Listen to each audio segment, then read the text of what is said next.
वरना जनाजे बड़े बड़ों के देखे हमने बड़े बड़ों को मरते देख लिया। अल्लाह की कुदरत है, जिस उम्र में चाहे मौत दे दे, वो चाहे तो माँ के पेट से मुर्दा पैदा कर दे, वो चाहे तो 3 साल की उम्र में मौत दे दे, वो चाहे तो 6 साल की उम्र में मौत दे दे, वो चाहे तो 12 साल की उम्र में मौत दे दे, वो चाहे तो 20 साल की उम्र में मौत दे दे, वो चाहे तो 25 साल की उम्र में मौत दे दे, अगर वो चाहे तो 40 साल की उम्र में मौत दे दे। अगर 60 साल की उम्र में भी तुम्हें मौत नहीं आई है तो इसका मतलब ये नहीं है कि तुमने आबे हयात पी लिया है। इसका मतलब भी ये नहीं है कि तुम्हें मौत नहीं आनी है। अगर 60 साल में भी मौत नहीं आई है तो अल्लाह का शुक्र अदा करो और समझ जाओ उसने मौका दे दिया है, आ जाओ मुझे राजी कर लो। 60 साल जिंदगी में कोई नेक अमल नहीं कर पाए हो, एक नेकी ऐसे करके चले जाओ जो तुम्हें जन्नत के करीब कर ले। एक काम ऐसे कर जाओ जो तुम्हें मरने के बाद जन्नत की राहतें अता कर दे। अगर 60 साल जिंदगी है, खुदा का वास्ता देता हूँ अपनी दौलत को कुरान वालों के नाम कर दो, इसलिए कि अगर आज कुरान वालों के नाम कर दोगे कल खुदा मरने के बाद जन्नत तुम्हारे नाम कर डालेगा। ये कब होगा? जब हमारी जिंदगी कुरान के नाम होगी, जब हमारा वक्त कुरान के नाम होगा। मैं उन लोगों को मुबारकबाद पेश करता हूँ। मुफ्ती गुलफाम साहब क़िबला और कारी साहब क़िबला ने मुझे बताया कि 25-30 बच्चे, 35 के करीब बच्चे हमारे मदरसे में रहते हैं, लेकिन सबको खाना इलाके वाले खिलाते हैं। सुभान अल्लाह, बोलो यार सुभान अल्लाह। हाँ जी, पुलिस पकड़ के नहीं ले जाएगी सुभान अल्लाह की वजह से। हाँ, तवज्जो है सारे लोगों की। मैं मुबारकबाद पेश करता हूं उन लोगों को जो कुरान वालों को अपने घर का मेहमान बनाए बैठे। मुबारकबाद के मुस्तहिक। ये दुनिया बड़ी बेवफा है, ये दुनिया बड़ी बेवफा है। इतनी बेवफा दुनिया है कि 40वें के बाद ना अपना ही बेटा अपनी कब्र पे आने को तैयार नहीं होता। अपना ही बेटा अपनी कब्र पे आने को तैयार नहीं। 40वां कर लिया है तो बस फ्री है। कभी बरसी आई ना, फोन करके कह देगा चलो मैं अभी मुंबई में हूं, जरा अब्बा के नाम की एक फाता करा देना। 3 अगरबत्ती भेज देगा, 5 फूल भेज देगा, हो गई बरसी। क्या सवाब की जरूरत सिर्फ साल भर के बाद पड़ती? बहुत खूब। क्या नेकियों की जरूरत साल भर के बाद पड़ेगी? हम जिस औलाद के लिए हराम हलाल देखे बगैर कमाते हैं, वही औलाद अगर बहुत अमीर हो जाए ना तो एसी रूम से नहीं निकलती है। एसी रूम से निकलने तैयार ही नहीं होती। अब तो वो दौर आ गया कि बेटा अब्बा के जनाजे को एम्बुलेंस में भेज रहा है, एम्बुलेंस में, और कह रहा है मुझे टाइम नहीं है, कफन महंगा ले लेना, अच्छे लोगों का इंतजाम कर देना, कब्र के तख्ते अच्छी क्वालिटी के हों, मैं यहीं से इसाले सवाब कर दूंगा। लानत हो ऐसी औलाद पे जो अपने बाप के जनाजे को कंधा देने के लिए तैयार। बेशक। और हम इसी पे फख्र कर रहे हैं। मेरा बेटा फला जगह का मिनिस्टर बना बैठा है, मेरा बेटा फला जगह का सबसे बड़ा डॉक्टर है, इसलिए वो 1 घंटे की छुट्टी नहीं कर सकता। क्या खाक है ऐसी औलाद जो अपने बाप के लिए 1 घंटा ना दे सके? मैं इस चीज का मुखालिफ नहीं कि आपके बेटे डॉक्टर ना बने, मैं इस बात का मुखालिफ नहीं कि आपके बेटे POMS कर रहे हैं। मुखालिफ इस बात का हूं कि आपके बेटों के पास अगर दीन नहीं है तो फिर कुछ भी नहीं। बेशक। अगर दीन नहीं है तो, अगर दीन नहीं है तो कुछ भी नहीं है। और इस धोखे में मत रहना कि मेरे गांव में तीजा बड़े शौक से पढ़ा जाता है, 90 किलो चनों पे हाथ फिर जाता है। सिर्फ हाथ ही फिरता, 70,000 कलमा नहीं होता। हाँ, माफ कीजिएगा, ऐसा ऐसा लालची चनों में आ रहा है। अगर पता चल गया 2 मुट्ठी मिल रहे यहां पारे वाले को, तो पारा ना भी आता, वुजू करके पारा लेके बैठ जाता। चने 2 मुट्ठी मिलेंगे और पन्ने पे पन्ना लौट रहा बैठ बैठ। हाफिज जी भी चक्कर में क्या पढ़ रहा है? हाफिज जी कान लगाओ ना, गुन गुन गुन गुन शुरू कर देता है। नहीं देखा, फटाफट फटाफट फटाफट, और ऐसे करके जब चने बटने की बारी आई, नहीं, ये हमारी दुनिया है। 90 किलो चने खत्म हो गए, कलमा 70,000 नहीं हुआ। क्यों? जो कलमा पढ़ रहे ना बैठ के, वो भी चना उहर रहा, उहर थोड़ी रहा, उहर रहा, और उहरते उहरते कह रहा गेहूं कट गए।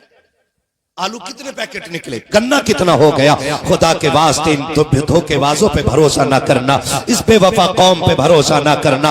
अगर अल्लाह ने औलाद दी है, एक बेटा कुरान के नाम कर जाओ। दारुल उलूम इमाम अहमद रजा को एक बेटा दे करके अपने बेटे को सामने बैठा के इतना कह देना, बेटे जब बेटे पैदा होते हैं बाप खुशियां इसलिए मनाता है कि बुढ़ापे का सहारा आ गया है, बेटा पैदा होता है इसलिए बाप खुश होता है कि कमजोरी का आसरा बन के आया है। ए मेरे लाल, जब तू पैदा हुआ था मैंने भी खुशियां मनाई थी और आज भी खुशी है कि रब ने मुझे बेटा दे दिया है। लेकिन मेरे बेटे, मैं तुझसे इतना कहना चाहता हूँ, जा तू दारुल उलूम इमाम अहमद रजा की गोद में जाके बैठ जा। रह गई कमाई की बात तो तेरे हिस्से की मजदूरी मैं करके लाऊंगा, मेरे हिस्से की जन्नत तू कमा के लेके आएगा।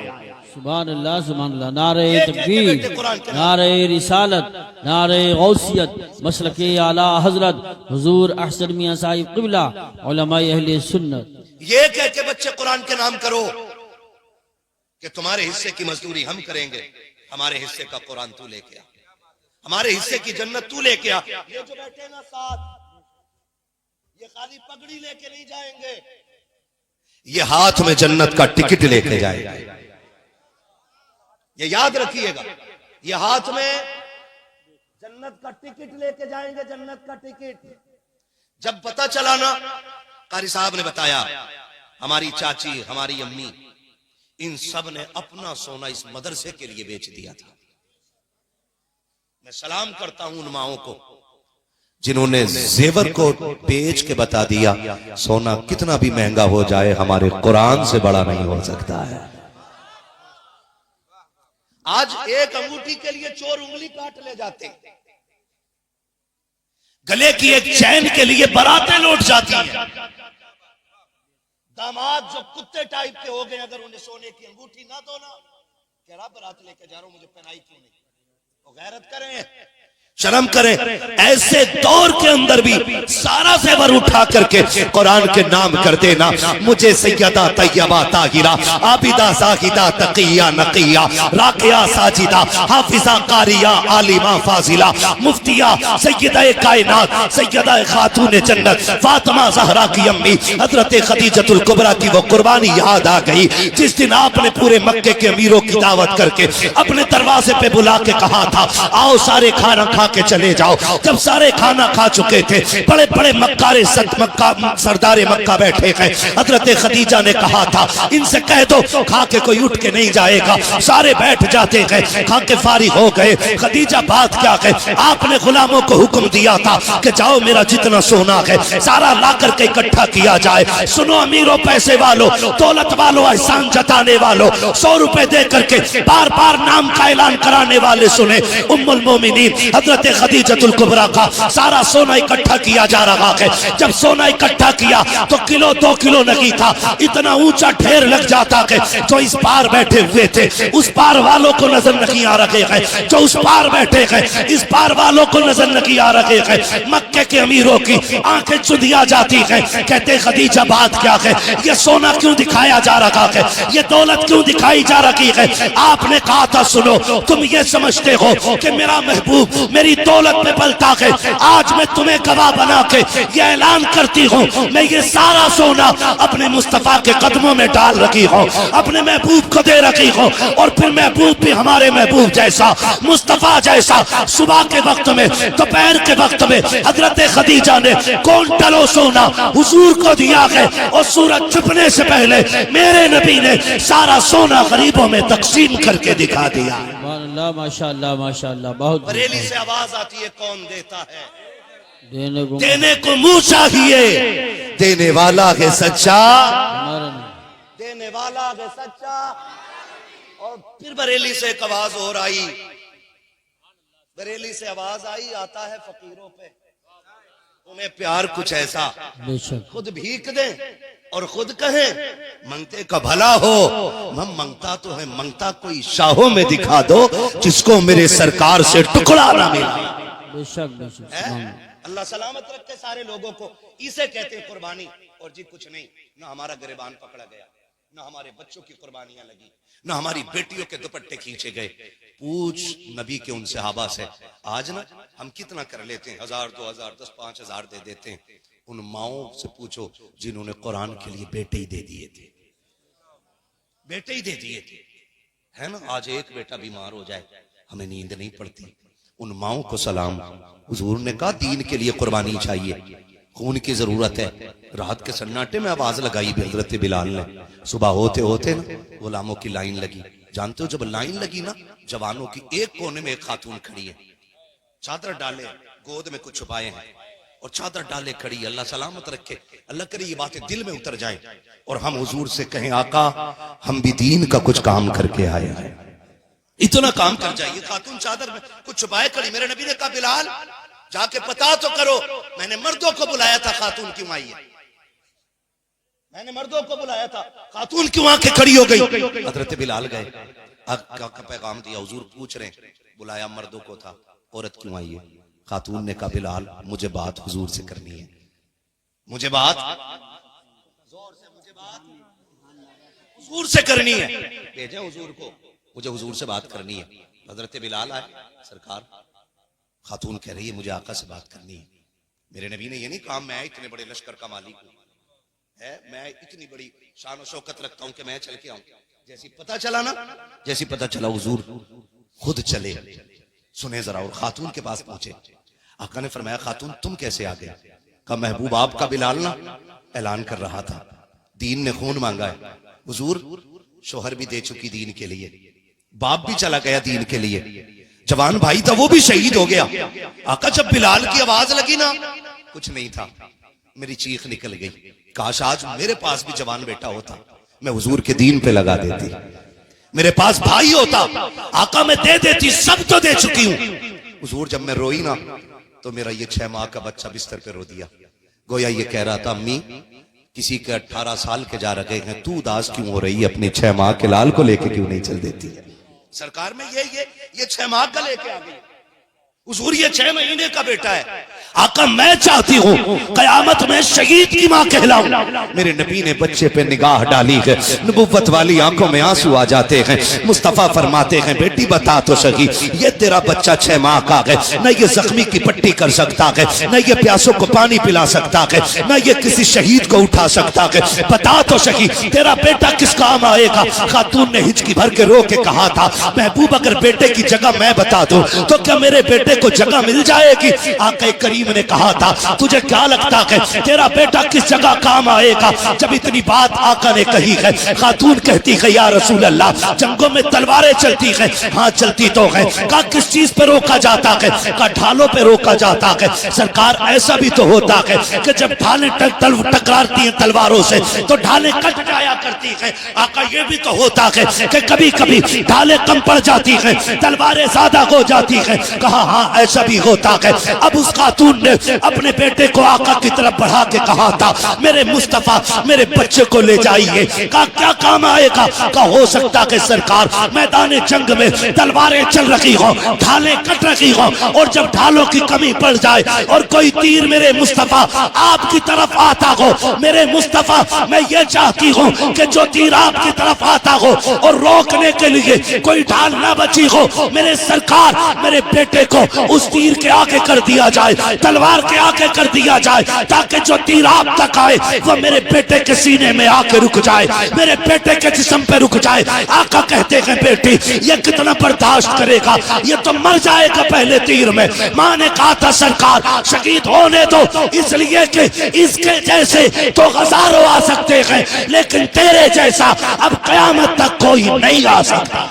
नारे तकबीर, नारे रिसालत, नारे हैदरी, नारे गौसियत, मशरक़े आला हजरत हुजूर अहसन मियां साहिब क़िबला, मुफ्ती हम्माद रज़ा साहिब क़िबला, उलमाए अहले सुन्नत। करूं तेरे नाम पे जां फिदा, न बस एक जहां तो जहां फिदा, तो जहां से भी नहीं जी भरा। करूं क्या करोड़ों करोड़ों जहां नहीं। ओ भाई उन्होंने बेटे दे दिए, उन्होंने कुर्बानी के लिए बेटे दिए, हम कुरान पढ़ने के लिए बेटे दे दें। जी वाह वाह वाह वाह। हम पढ़ने के लिए बेटे दे दें, ये बड़ी बात होती है। हम बच्चों को कुरान पढ़ा लेंगे, ये आज आपको लग रहा होगा, आज ना कोई होता मसला, बात चलती है ना, कहना साहब हाफिज जी बनेगा, क्या करेगा, 3000 कमाएगा। हमारे हम सबके उस्ताद गिरामी शेखुल हदीस शारे बुखारी हजरत अल्लामा मौलाना मुफ्ती आकिल रजा मिसबाही साहिब किबला, प्रिंसिपल दारुल उलूम मंजर इस्लाम जामिया मंजर इस्लाम के प्रिंसिपल बरेली शरीफ की हजरत की सरपरस्ती में वहां दीन की खिदमत अंजाम दे रहे हैं। वो कहते हैं सुनो, इनकी तनख्वाहें कम हो सकती हैं लेकिन इनकी इज्जत को कोई नहीं लग सकता है। बेशक इनकी तनख्वाहें कम हो सकती हैं लेकिन इनकी इज्जत को कोई नहीं लग सकता है। अल्लाह ने वो इज्जत इनको दी है कि किसी दुनिया के पद वाले को वो इज्जत नहीं जो अल्लाह ने कुरान वाले को इज्जत अता फरमाई। दुनिया में भी बड़ा मकाम है, कितना बड़ा का मकाम है। मुफ्ती साहब मुसल्ले पे हो, हाफिज साहब मुसल्ले पे हो, सगा बाप पीछे खड़ा होकर कहते पीछे मुफ्ती गुलफाम के, पीछे हाफिज इमरान के, है पूछो नमाज हो जाएगी? नहीं होगी। क्यों? कि ये के पीछे इस इमाम के। बेशक आप बाप को भी ये कहना पड़ रहा है पीछे इस इमाम के, तब जाके नमाज होती है। कौन इनकी इज्जत का बड़ा मुकाबला कर लेगा? हमने क्या समझा, माफ कीजिएगा थोड़ा कड़वा कहने लगा हूं कुछ बातें मैं आपसे। ये सिर्फ हम है जो हमने कदर नहीं की, हम है जो हमने कदर नहीं की। हमने इतनी बेइज्जती की कुरान वालों की कि जब तक कोई मर नहीं जाता उस वक्त तक कुरान वालों की दावत भी नहीं करते। तीजे 40वें ही में इन्हें पूछा जाता है, काश कभी वलीमे की पहली सफ में भी इनको बैठाया जाता, अकीके की पहली सफ में कुरान वाले होते, लेकिन नहीं बैठाते। खाली हाफिज जी कारी साहब बच्चे भेज देना, फाता पढ़ देगा, खाना शुरू होना है। वो खा के वो फाता पढ़ के आ गया, उससे किसी ने ये भी नहीं कहा बेटे तू खा ले, उससे कहा ही नहीं तू खा ले। और फिर कह रहा हो फसल मारी गई, बेटाइम बारिश हो गई, अल्लाह को नाराज करके है ठिकाना कहीं? बोलो, अल्लाह को नाराज करके है ठिकाना? वो देने पे आए तो छप्पर फाड़ के देता है और जब लेने पे आए तो चमड़ी उधेड़ लेता है। ऐसा पावर वाला है वो। हमने उसे ही नाराज कर दिया। उनकी दावत उस वक्त तक नहीं होती जब तक कोई मर ना जाए, 40 बना हो तो भाई कभी इन्हें पहले बुलाया कर, पहले। और इनकी अजमत हमने जानी नहीं। वो समझ गए होंगे जो इन कुरान वालों खाना खिलाते। उनसे पूछो कि जब से इनके कदम आए हैं घर में रब का करम कितना होने लगा है। उनसे पूछो जब से इन्हें खाना खिला रहे हैं अल्लाह ने कितनी बरकतें उनको अता कर दी हैं। हाँ, दुनिया तावीज लेती है, डोरी पड़वाती है, लो एक वजीफा मैं दे रहा हूं। अगर घर में बरकत ना हो ना, कुरान वालों को खाना खिला दिया करो, अल्लाह 7 नस्लों के रिज़्क़ का इंतजाम फरमा दे। सुभान अल्लाह, माशाअल्लाह। 7 पुश्तों तक खाना खत्म नहीं होगा, मगर कब? जब इज्जत से खिलाया जाए। खिला भी रहा है ना तो कुछ तो बड़ा मुंह टेढ़ा करके कभी कभी खिला देते हैं। हाफिज जी के आगे का बचा नांद में डाल दो, और कभी इनके आगे का उठा के अपने बच्चों को खिलाया करो, इनके आगे का उठा के हांडी में डाल दिया करो, और इन्हें खाना इस इज्जत से खिलाया करो जो तेरे घर का सबसे कीमती बर्तन है ना, उसमें इन्हें खाना दे, डिस्पोजल में नहीं, आम प्लेट में नहीं, जो तेरे घर की सबसे कीमती प्लेट में हो उसमें ला के खाना खिला। और कह सुन, आज चम्मच से नहीं खाना है, आज तुझे चम्मच से नहीं खाना है, डिस्पोजल में पानी नहीं पीना है, अपनी मुबारक उंगलियां हमारे बर्तन में डाल दे। सुना है इन हाथों में कुरान लिए फिरता है, 24 घंटे तेरी उंगलियां कुरान से लगी रहती है। हाथ डाल के दिखा दे, खुदा की कसम खा के कहता हूं, हाथ इसका आएगा और हाथ के साथ करम मदीने वाले का आ जाए। माशाअल्लाह, माशाअल्लाह। खिलाया करो इनको इस इज्जत के साथ, खिलाया करो, फिर अल्लाह देगा तुम्हें, और फिर पता चलेगा कितनी खिदमत कर गए, कितनी खिदमत कर गए। कब्रिस्तान जाते हैं ना सारे लोग, हम लोग सारे ही जाते हैं, और जुमे के दिन जरूर जाना चाहिए। जाते भाई जुमे के दिन, है ना? कोई बिजनेस कोई काम हमें रोके ना, जरूर जाएं, जरूर जाएं, क्योंकि उसी कब्रिस्तान में हमारे दादा लेटे, उसी कब्रिस्तान में हमारे परदादा लेटे, उसी कब्रिस्तान में कितनों के बाप लेटे, कितनों की माएं लेटी हैं, कितनों के भाई लेटे। उन्हें तुम्हारा इंतजार रहता है, काश एक बार आके मुंह दिखा के चला जा। हम तो मिट्टी डाल के सोचते रिश्ते ही खत्म हो गए, लेकिन नहीं, जिंदों से ज्यादा बंदा मरने के बाद काम आया करता है। ये भी याद रखना मेरी बात। बाप जितना जमीन के ऊपर काम का है, उससे कहीं ज्यादा जमीन के नीचे जाकर के वो काम का हो जाता है। हाँ, आप अंदाजा लगाइए, बाप जिंदा है, उसका चेहरा मुस्कुरा के देखो, अल्लाह हज मकबूल का सवाब देता है। सुभान अल्लाह। बाप मर गया है, चेहरा नहीं, कपड़े नहीं, उसकी कब्र पे पड़ी हुई मिट्टी जाके झांक ले, अल्लाह जहन्नमी को जन्नती बना दिया करता है। जाया करो कभी कब्रिस्तान, अपने याद करते रहते हैं, लेकिन फुर्सत नहीं, किसी दफन में गए तो हाथ उठा दिया। जुमे जुमे को जाया करो, वो जाने वालों से पूछते हैं कि मेरा बेटा क्यों नहीं आया, तू जाके कह दे कि मेरी मुझे याद आई है, उससे जाके कह मैंने बुलाया है, लेकिन वो अलग दुनिया है, ये अलग दुनिया है, हम जाने वाले नहीं सुन पाते। कितनी कब्रों को आज भी अपने वारिसों का इंतजार है, लेकिन कब्रों में जाने तैयार नहीं, कब्रों पे जाने तैयार नहीं, उन्हें देखने तैयार नहीं, उनके लिए हाथ उठाने तैयार नहीं। ऐसे बेटे बना लो कि अगर ये कब्रिस्तान ना भी जाएं, अगर ये मुंबई में बैठ के अपने काम में लगे होना, तो सीधी जन्नत की खिड़की की ठंडी हवाएं तुम्हारी कब्रों में आना शुरू हो जाए। सुभान अल्लाह। मैं यहां बोल रहा हूं, मेरे बाप घर पे बैठे, जितनी नेकी मुझे मिलेगी उतनी नेकी मेरे बाप को, और जितनी सबको मिल रही है उतनी मुझे मिल रही है, और जितनी सबको मिल रही है उतनी मेरे बाप को मिल रही है, और जितनी उनको मिल रही है उतनी जाके उनके बाप को कब्रिस्तान में मिल रही है। बेशक ये नेकियों के जराए होते हैं, हमने किया ही नहीं, माफ कीजिएगा, हमने ना, बस हमने कुरान वालों की तौहीन सबसे ज्यादा की, सबसे ज्यादा तौहीन, मैयत की सफ में सबसे आगे, तीजे के खाने में सबसे आगे, 40वें के खाने में सबसे आगे, और सबसे पीछे वलीमे में, सबसे पीछे अकीके में, सबसे पीछे इज्जत की दावतों में कहीं दिखाई नहीं देती। पहली बात तो दावत होती नहीं, और कर भी दे तो बुलाना भूल जाते, बुलाना भूल जाते। ओ हाफिज जी याद नहीं रहा था यार, बच्चे भेज दो 4 बजे तक। अब मुफ्ती साहब को गुस्सा आया, कहा कि तुमने दावत क्यों की जब टाइम पे खिलाया नहीं? तो कहा आ जाते, हमने दावत तो कर ही दी थी, आ जाते, आके खा जाते, दावत तो हम कर ही चुके थे। भाई ये कुरान वाले हैं, याद रखो, ये जलील नहीं, अल्लाह ने इन्हें बड़ा इज्जतदार बनाया है। ये कभी खुददारी का सौदा नहीं करते, ये फाके मर सकते हैं, लेकिन बिन बुलाए किसी के दस्तरखान पे जाने को तैयार बेशक नहीं होंगे। बुलाता ही नहीं, वो बुला भी ले, चले भी जाएं। कह रहा लड़का कहता अब्बा मदरसे के बच्चे आ गए, वो कह रहा है जिसे इस्तिंजा करने का तरीका नहीं, उसके जुमले मदरसे के बच्चे आ गए, इन्हें बच्चों को कहां बैठा के खिलाएं ना, कभी इस बदतमीजी से बात ना करो, बड़े अदब से इनका नाम लिया करो। हुफाज़ इकराम आ गए, अब्बा कुरान वाले लोग आ गए, ऐसे कहा करो ना, अब्बा कुरान वाले लोग आ गए। अब्बा कह रहा है उधर कोने में दरी बिछा के खिला दे। अब्बा ये टेबल किसके लिए है? का तुझे पता नहीं, कुछ वीआईपी लोग आ रहे हैं, नेता लोग आ रहे हैं अपने, ये टेबल उनके लिए है, वो वीआईपी है, वो बैठेंगे इन टेबलों पे। हमने कुरान वालों को किस दर्जे में रखा, जिन्हें नीचे बैठा के और आम से चटाई बिछा के खाना खिला दिया। तेरे टेबल तेरी कुर्सियां अमीरों के लिए रह गई। वीआईपी बता कौन है वीआईपी? का मौलवी खड़ा हुआ भी बताएंगे। थोड़ी देर रुके, गाड़ी आई, उससे शानदार सूट बूट चश्मा कैप लगा के बेहतरीन महंगी घड़ियां बांध के निकले आस्तीने चढ़ाते हुए, कोट पैंट वाले। कहा जनाब देखो इन्हें वीआईपी कहा जाता। मैंने कहा क्यों?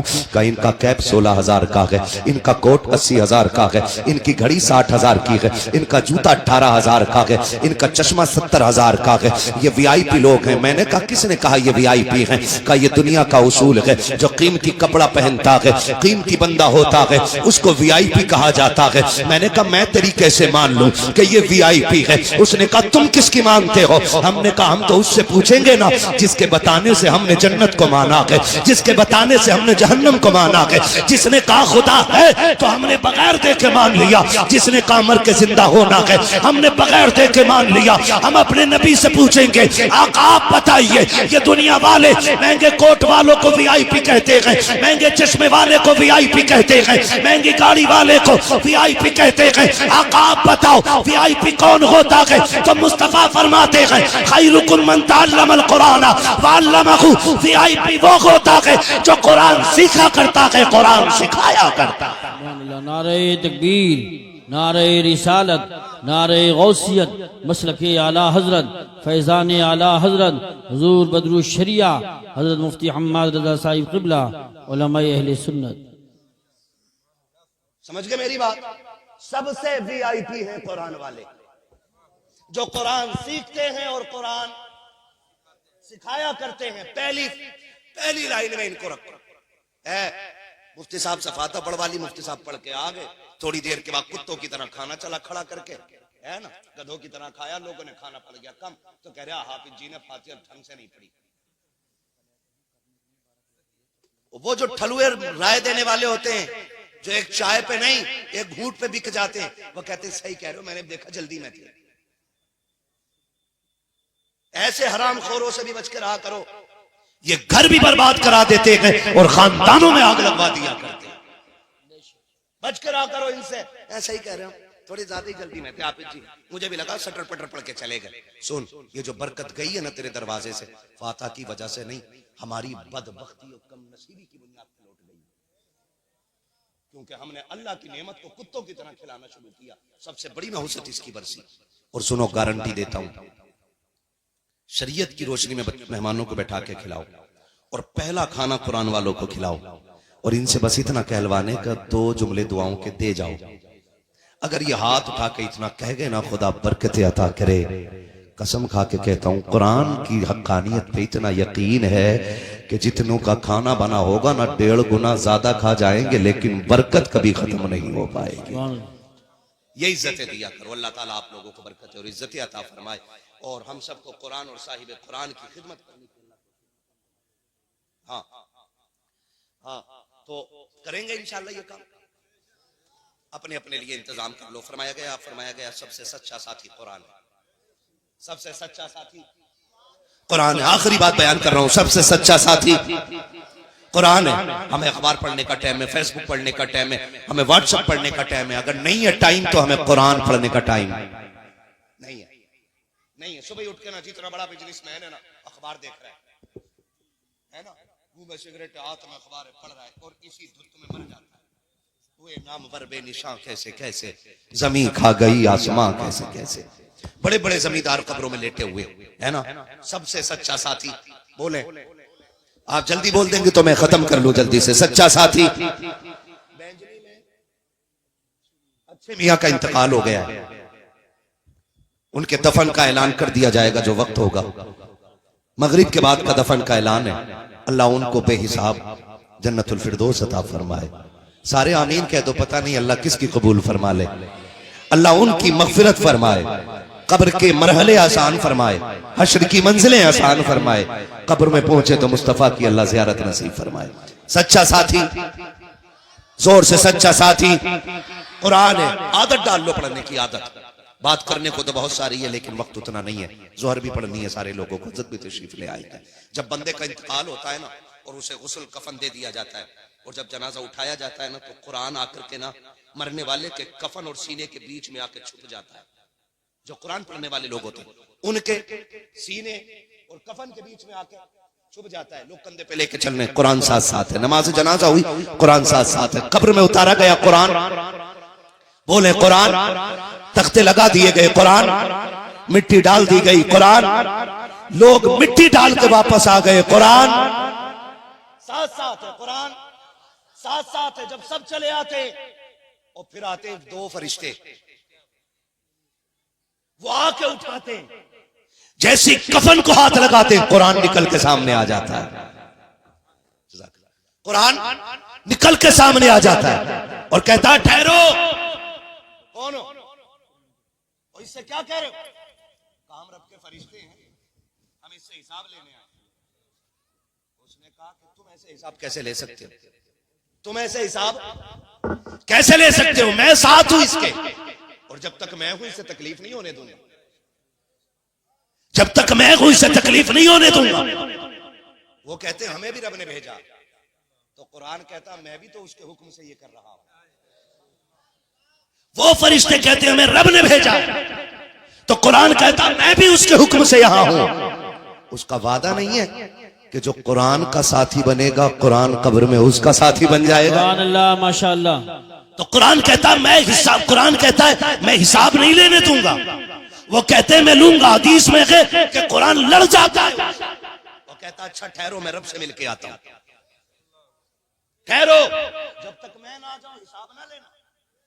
हदीस में है कुरान रब की बारगाह में जाके अर्ज करता है, मालिक बता तो सकी, क्या मैं तेरी किताब नहीं हूँ? क्या मैं तेरा प्यारा नहीं हूँ? क्या तेरा वादा नहीं है कि जो मुझसे प्यार करेगा तो उससे प्यार करेगा? रब फरमाता हाँ मेरा वादा है। तो सुन मेरे मालिक, आज मुझे सीने से लगाने वाला कब्र में आ गया है, तेरे दो फरिश्ते आके परेशान कर रखे हैं, मालिक उन्हें वापस बुला ले, उसका जामीन मैं हूँ। ये इजाजत लेके कुरान जब वापस आता है, कब्र में कोई फरिश्ता नहीं होता है, आके फिर मरने वाले को कुरान उठाता है और उठा के कहता है, बता वो फरिश्ते कहाँ है? कहा कौन से फरिश्ते? का जिन्हें मैं यहाँ छोड़ के गया था, का मैंने उन्हें नहीं देखा, कि उन्होंने तुझे जगाया तो नहीं? का मुझे किसी ने नहीं जगाया। परेशान तो नहीं किया? का मुझे किसी ने परेशान नहीं किया। जब इतनी बात वो कहता है, कुरान कहता है ठहर, इतने में 1000 फरिश्ते जन्नत से आते हैं, साथ जन्नत का बिछोना लाते हैं, जन्नत का गद्दा लाते हैं, जन्नत का तकिया लाते हैं, जन्नत की कंदील लगा देते हैं, और फिर कुरान उससे कहता है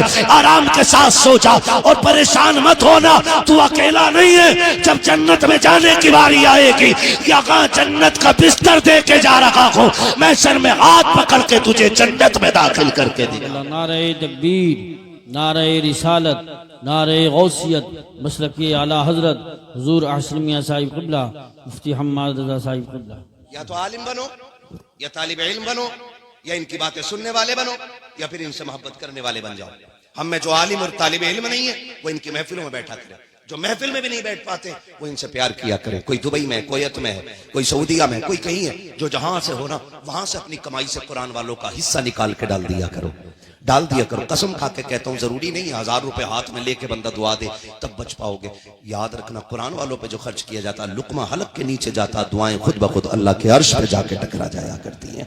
जहां रहो अल्लाह हिफाजत फरमाए। फरमाएगा लक़द कान लकुम फी रसूलिल्लाहि उस्वतुन हसना, मेरे महबूब की जिंदगी आपके लिए बेहतरीन नमूना है। हुजूर ने कुल कायनात लगा दी कुरान हम तक पहुंचाने के लिए। अब हम पूरी जिंदगी लगा देंगे कुरान बचाने के लिए इंशाअल्लाह। साथ देंगे ना इंशाअल्लाह, रहेंगे कुरान के साथ इंशाअल्लाह। आप कुरान के साथी हो जाओ, कुरान आपका साथी हो जाए। बस जो है गलत उनको माफ फरमाए। रब्बे कायनात जिंदगी ने दिया, साथ फिर होगी मुलाकात। चमन रहा फूल खिलेंगे, जिंदगी रही फिर मिलेंगे। मुसाफिर हम भी, मुसाफिर तुम भी, किसी मोड़ पर फिर मुलाकात होगी। सारे लोग कलमा शरीफ पढ़ लीजिए, ला इलाहा तमाम